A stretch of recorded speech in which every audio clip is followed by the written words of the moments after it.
Hello everyone and welcome back to D&D Breakdown. Today we are focusing all of our arcane energy on one topic, the massive spellcasting changes in the shiny new 2024 Player's Handbook.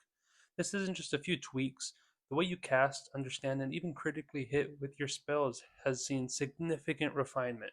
Whether you're a veteran archmage or a fresh-faced spellcaster just learning your very first cantrip, this video is for you. We're diving deep into the core updates, why they matter, and how they'll impact every fireball and healing word you cast. So buckle up because I talk fast and we've got a lot of magic to unravel. Let's kick off with the big picture. The 2024 Player's Handbook is a huge step forward for D&D 5th edition, and spellcasting is one of the areas that truly benefits from this refinement. It's fully backward compatible, so your existing characters and adventures won't suddenly be obsolete. The goal here is clarity, consistency, and a smoother experience at the table for every spellcaster. The first major improvement you'll notice with spells in the 2024 Player's Handbook: organization and clarity. This book is a dream for spellcasters. Instead of hunting down obscure rules, you'll find spellcasting mechanics, spell schools, and individual spell descriptions laid out with unprecedented clarity. The wording is more precise, reducing those common ambiguities that led to table arguments in the past. Spell ranges, areas of effect, duration, and components are defined with greater precision.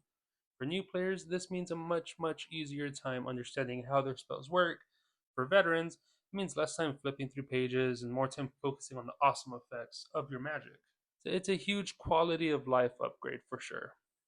Now let's dive into some of the most exciting updates directly impacting how you learn and categorize your spells. The new spell schools. These are really cool additions. Pay attention. The 2024 Player's Handbook introduces two brand new spell schools: Psychic and Technomancy. Psychic School, it's a school that covers spells that manipulate minds, emotions, and raw psionic energy. Think mind blast, telekinesis, or illusions that directly affect the creature's thoughts. This gives a clear home to a lot of existing mind affecting spells that sometimes felt vaguely placed. It opens the door for exciting new psychic themed spells and character concepts. Now, Technomancy School is where things get really interesting. The Technomancy School deals with spells that interact with technology, constructs, and even digital interfaces within a fantasy setting. Imagine spells that overload a warforge, manipulate ancient magic machinery, or even hack into arcane networks. It's a clear nod to more modern D&D settings and campaigns that might incorporate steampunk elements or advanced magic. For new players, these new schools offer exciting new flavors for their spellcasters. For veterans, it provides richer thematic depth and new avenues for character development and world building. Now, let's talk about some more spellcasting mechanics that have received significant attention in the 2024 Player's Handbook. The rules around material components has been definitively clarified. It's now even more explicit when your component pouch or spellcasting focus can replace material components, and when specific, costly materials are still absolutely required. This streamlines preparation, reduces confusion for both DMs and the players. The fundamental distinction between classes that prepare spells, like your clerics and your wizards, and those that know a limited number of spells, like sorcerers and bards, remains the same. However, the 2024 Player's Handbook reiterates these rules with enhanced clarity and often includes more helpful examples, making it easier for new players to grasp the key difference in spellcasting styles. Now, concentration, that crucial mechanic for maintaining many powerful spells, remains a key part of spellcasting. The rules for when concentration is broken, taking damage, casting another concentration spell, being incapacitated, and so on, are presented with excellent clarity. This helps prevent disputes and ensures smoother combat. Now, for reactions and spells, the timing for casting spells as reactions like counterspell or shield is now very precisely defined. This helps avoid awkward pauses and ensures that these crucial reaction spells feel responsive and fair in fast paced combat. And now, for one of the most talked about rule changes that directly impacts how much damage your spell characters can dish out, is the new critical hit rule. This is a big one, so listen up. Now, in the 2014 Player's Handbook, when you scored a critical hit with an attack roll, that's a natural 20 on your d20, you doubled all the damage dice for that attack.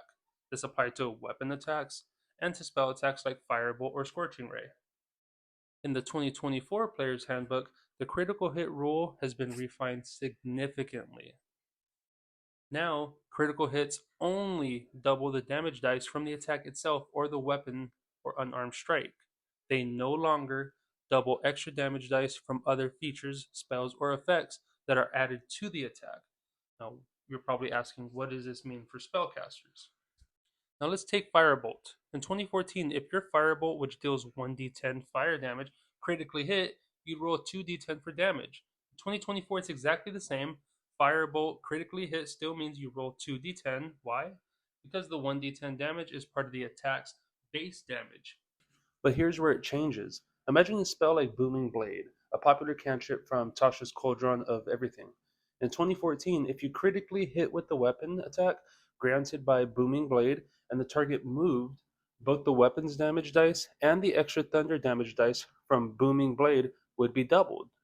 In 2024, if you critically hit with the weapon attack from Booming Blade, you still double the weapon's damage dice, but the extra thunder damage from Booming Blade, which is conditional on movement and not part of the initial attack's direct damage, does not get doubled. You'd only roll those thunder damage dice once.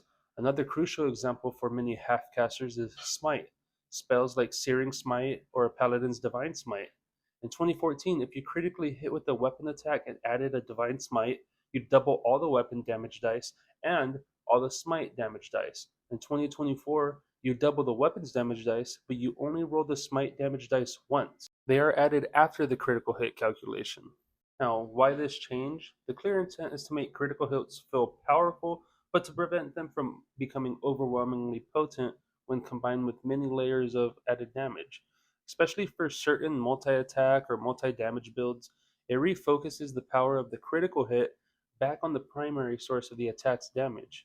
For new players, it simplifies what damage dice to roll on a crit, and for veterans, it requires a slight adjustment in how you calculate those glorious critical hits, especially for characters mixing weapon attacks with spell effects or other added damage sources. So, what does all this mean for your spellcasting gameplay experience in the 2024 Player's Handbook? For new spellcasters, the 2024 Player's Handbook is a much more organized and approachable guide to Magic. The clear spell descriptions, precise rules for components, and new spell schools make it learning to cast spells less daunting and more intuitive.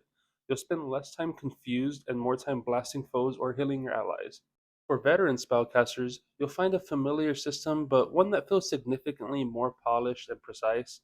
The new spell school offers exciting thematic possibilities, and the enhanced clarity on existing rules means smoother gameplay.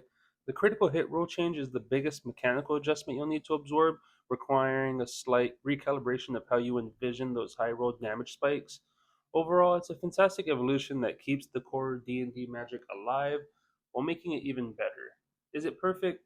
No system is. Some might find the new crit roll takes a bit of getting used to, like I do, or wish for even more radical spell reworks. Now, my personal take, I'm genuinely excited about these spellcasting updates. The clearer wording is a godsend for DMs and players alike. The new Psychic and Technommancy schools adds fantastic flavor and potential for future content. The crit rule change, while it is an adjustment, makes sense for balancing the game's power curve. I just don't know how I feel about it at the moment. It kind of does feel like the Magic in D&D is truly evolving to be the best that it could be. So whether you're about to cast your first spell or your thousandth, I hope this deep dive into the 2024 Player's Handbook spellcasting changes has given you a clear understanding of what to expect. It's a fantastic step forward for the game's most iconic feature. And that's all for today, adventurers. If you found this breakdown helpful, hit that like button, subscribe for more D&D content, and let me know in the comments what's your favorite spell. Remember, know the rules, own the game. We'll see you next time.